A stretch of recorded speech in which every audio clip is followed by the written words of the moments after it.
इंद्रः शंबरुणः सन्नो भवत्वर्यमा सन्नन्द्रो बृहस्पति शन्नो विष्णुरुक्रमः विशुद्धविज्ञानघनस्वरूपं विज्ञानविश्राननबद्धदीक्षं दयानिधिं देहभृतां शरण्यं देवं हयग्रीवमहं प्रपद्ये श्रीयोगीन्द्रपदाब्जदिव्यकरुणा सम्प्राप्तदीक्षाभरं ज्ञानाब्धे परकालदेशिकमने सञ्जातबोधोदयं भारद्वाजकुलावतीर्णमनघं सुग्रीवदुर्गाधिपम् आचार्यं पुरुषोत्तमं गुरुवरं भूयो न्वहं संश्रये। श्रीराम जय जय राम, श्रीराम जय जय राम, श्रीराम जय जय राम, श्रीराम जय जय राम, श्रीराम जय जय राम, श्रीराम जय जय राम, श्रीराम जय जय राम, श्रीराम जय जय राम, श्रीराम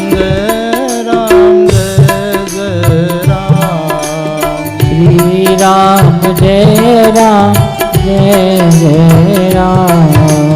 मंगल भवन अमंगलहारी, मंगल भवन अमंगलहारी, प्रभु सो दशरथ अजित बिहारी, प्रभु सो दशरथ अजिर बिहारी, बंदो राम लखन बैदेही, बंदो राम लखन बहुदेही, जय तुलसी के परम स्नेही, जय तुलसी के परम स्नेही, सुखी मीन जय नीर अगाधा, सुखी मीन जहाँ नीर अगाधा, जिमि हरि शरण नये कौ बाधा, जिन हरि शरण तुए कहु बारा। श्री राम जय जय राम, गाइए श्री राम जय जय राम, श्री राम जय जय राम, श्री राम जय जय राम।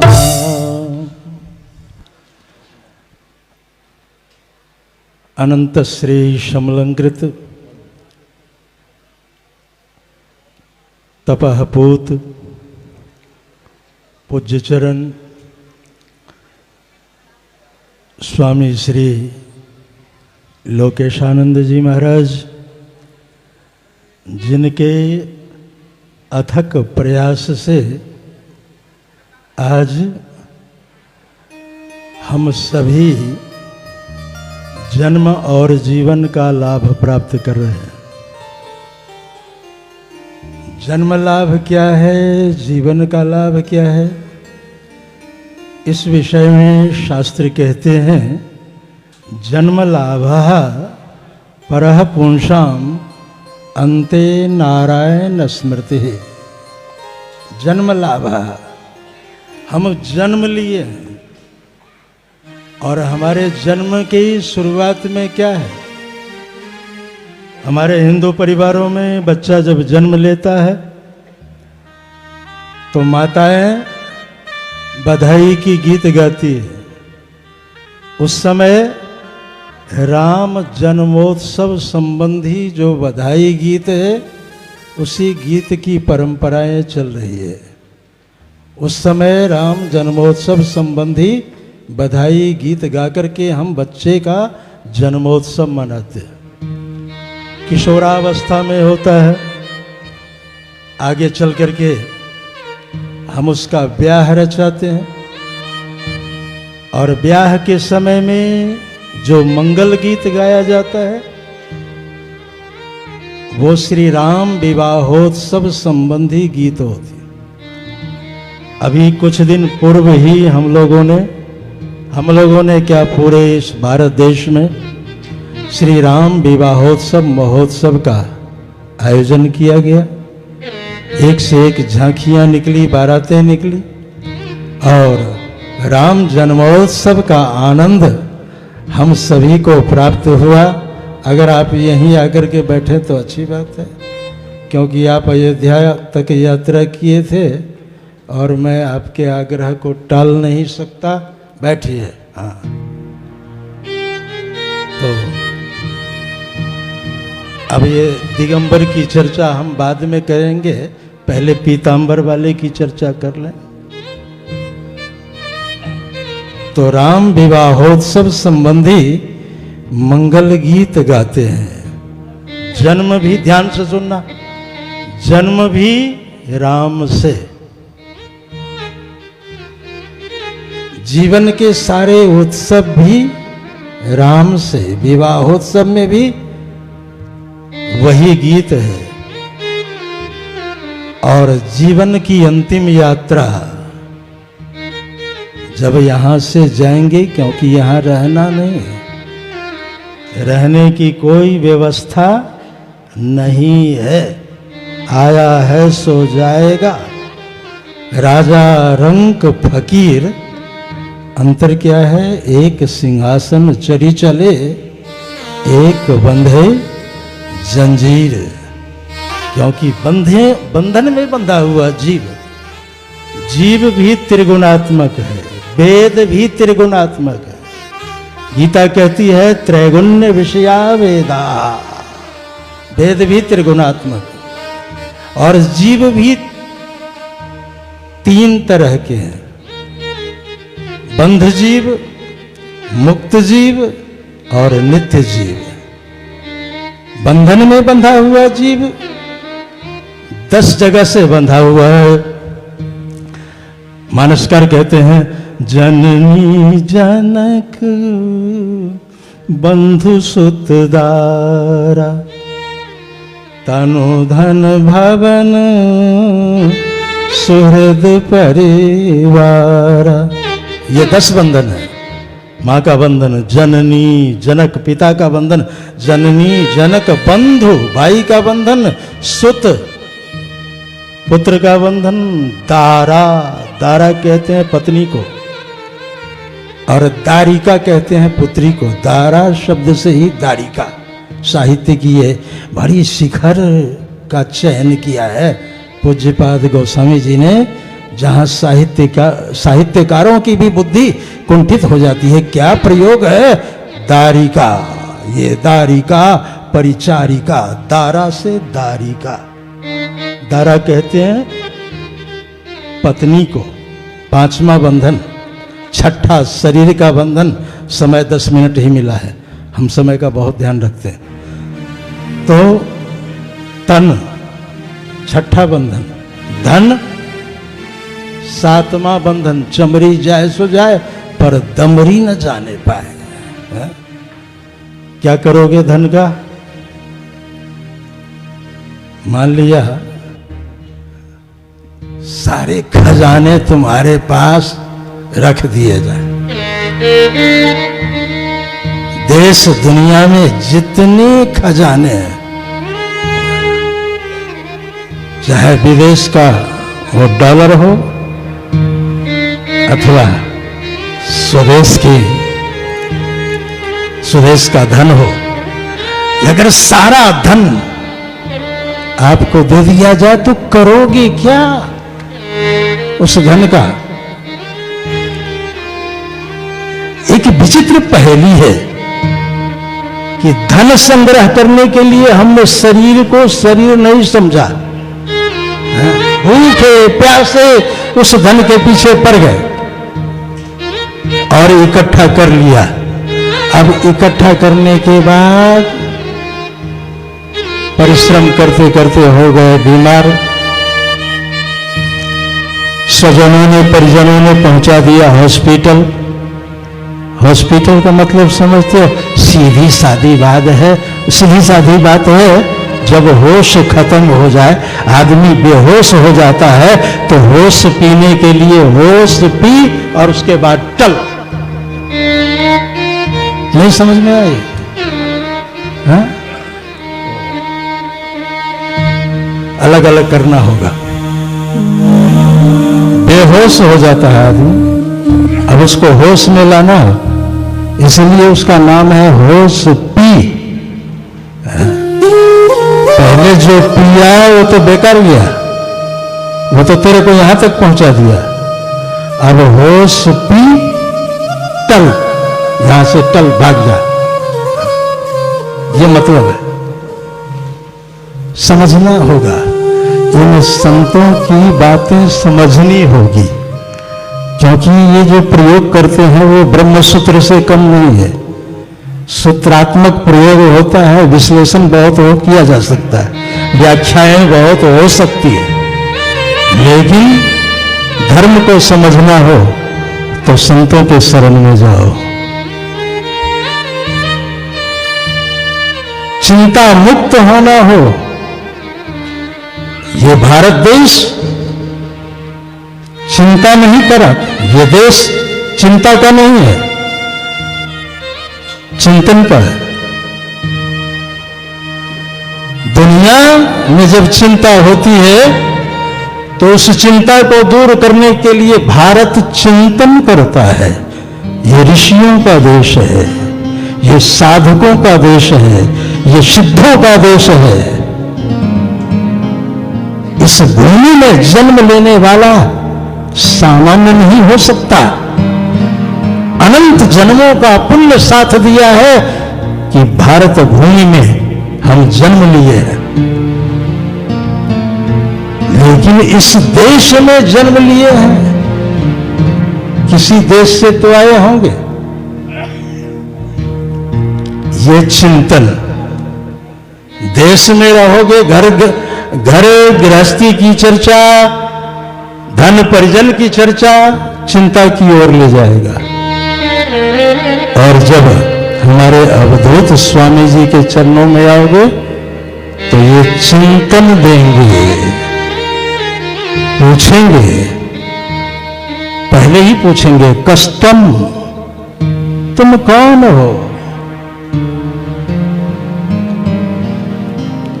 कुतः समायाता है? अरे भाई तुम कौन हो, कहां से आए हो, और किं कारणम, तुम्हारे आने का प्रयोजन क्या है, ये मुझे बताओ। सबसे पहले प्रश्न का उत्तर क्या दोगे? कष्टम, तुम कौन हो?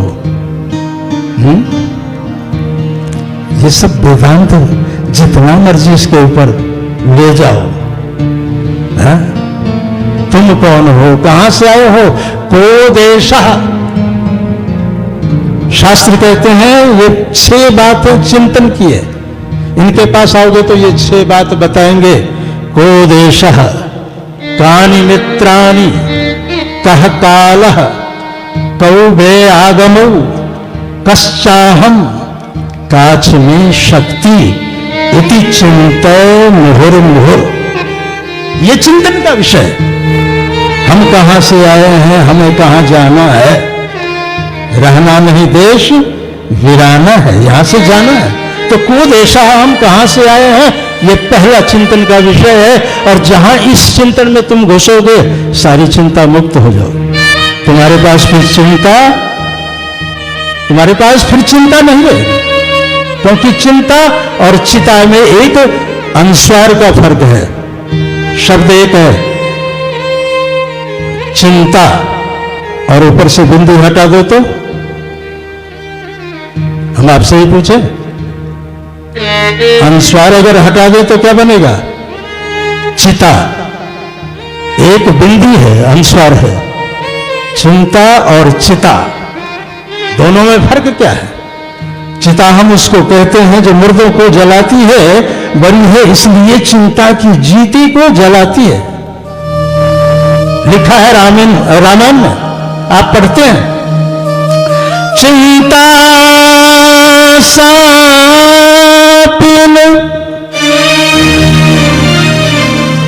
सर्पनी की उपमा दी है, जो अपने अंडे बच्चों को भी खा जाती है।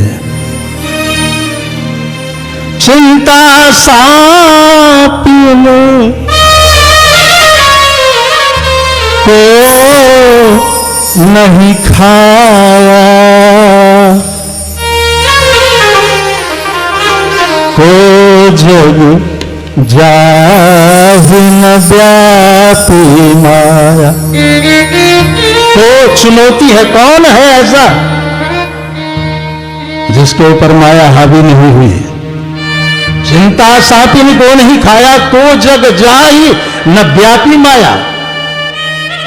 तो चिंता जीते को जलाती है और चिता मुर्दों को जलाती है, और आप दिन रात चिंता में हैं।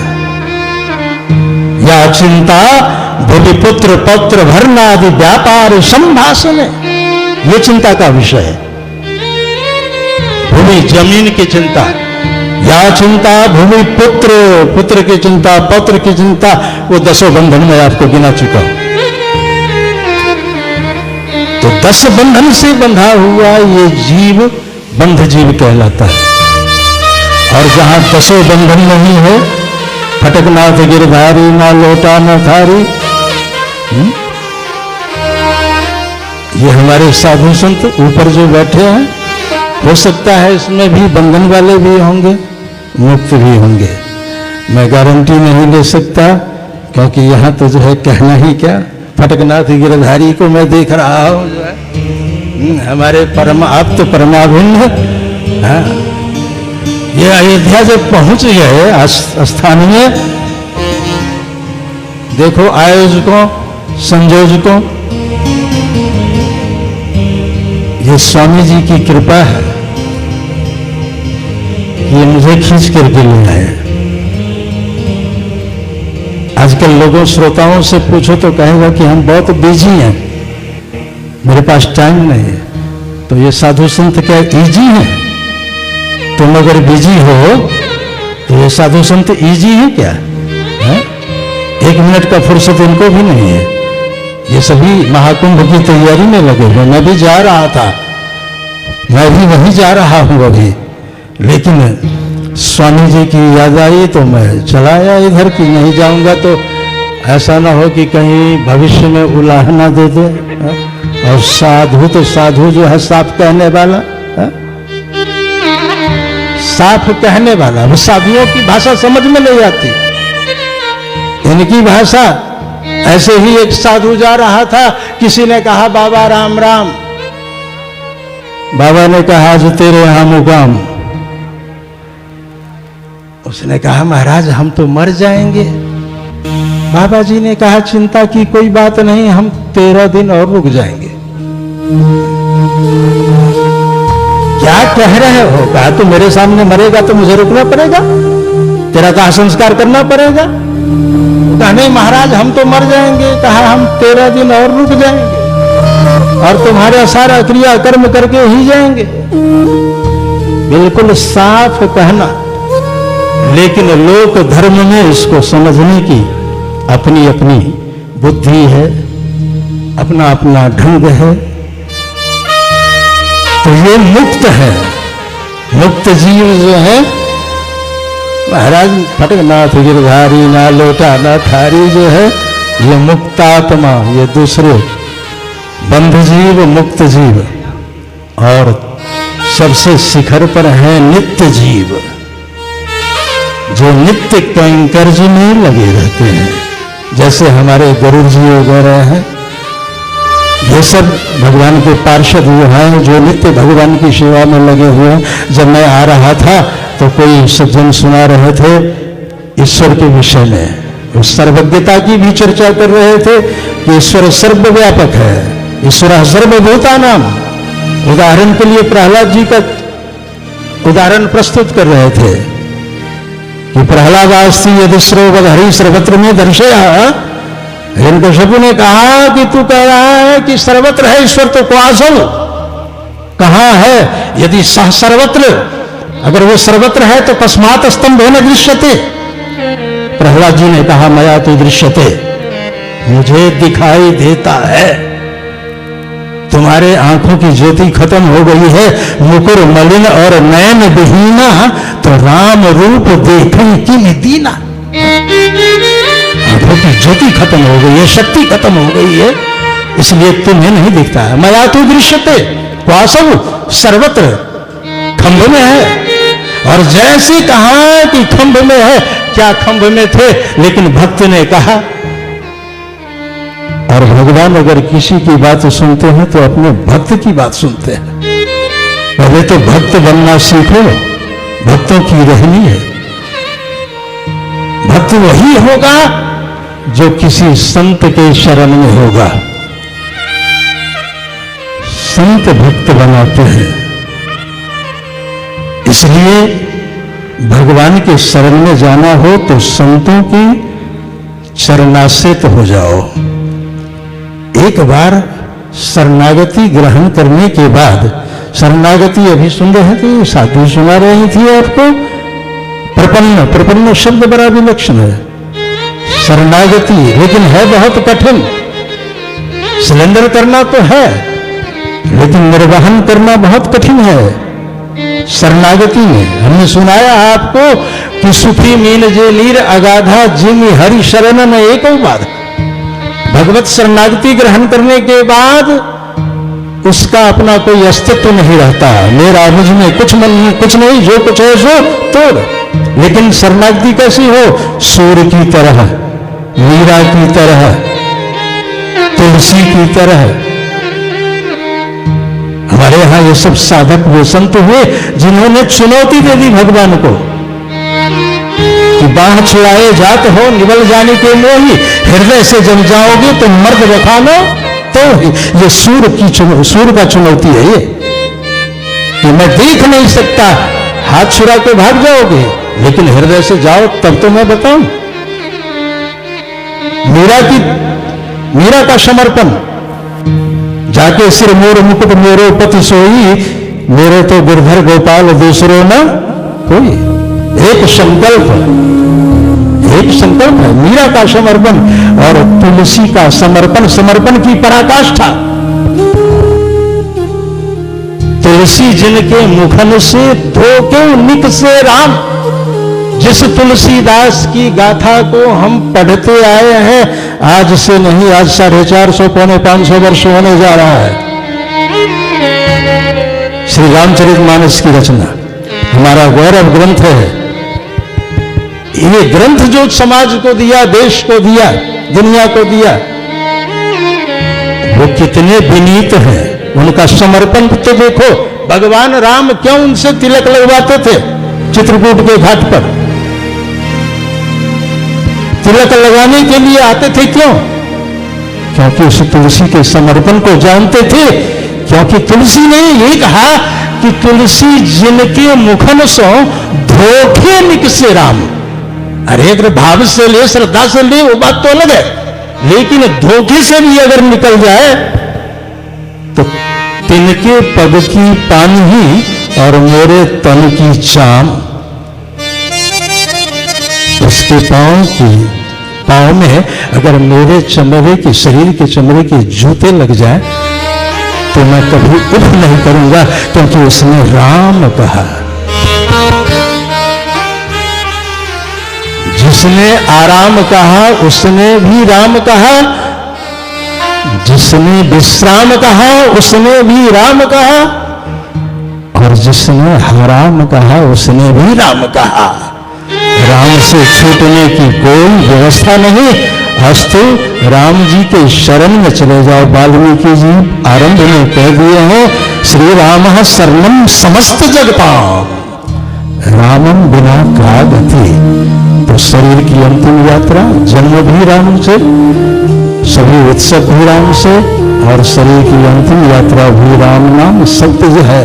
तो जो सत्य है उसको स्वीकार करो। राम ही सुमरिए गाइए राम है, और संतत सुनिए राम गुणग्राम है। इसी शब्द के साथ वाणी को विराम, मैं भी लेता हूँ विश्राम। और सभी मंचस्थ पूज्य संतों को प्रणाम, हमारे अवधूत त्यागी जी को प्रणाम। और